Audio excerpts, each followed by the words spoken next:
જેમાં મહેસાણામાં ખ્યાતિ હોસ્પિટલે વધુ એકનો ભોગ લીધો છે।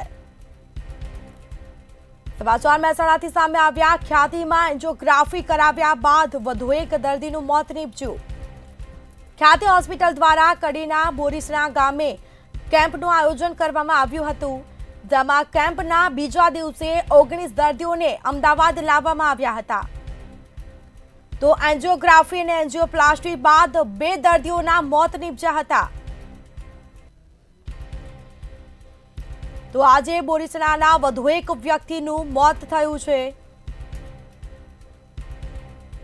72 વર્ષીય કાંતિભાઈ બબલદાસ પટેલનું મોત થયું। વધુ વિગતો માટે સંવાદદાતા અલ્પેશ પટેલ ફોન લાઈન પર જોડાયા છે। અલ્પેશ, સમગ્ર મામલો શું છે?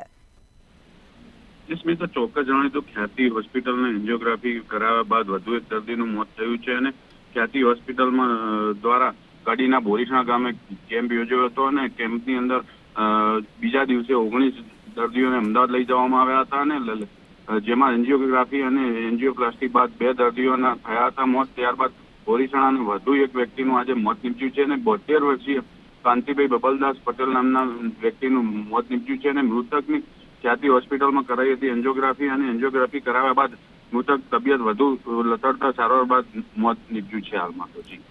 જી બિલકુલથી તમામ જાણકારી આપવા બદલ આપનો આભાર। તો સમગ્ર મામલે હાલ તપાસ થશે, જેમાં મહેસાણામાં ખ્યાતિ હોસ્પિટલે વધુ એકનો ભોગ લીધો।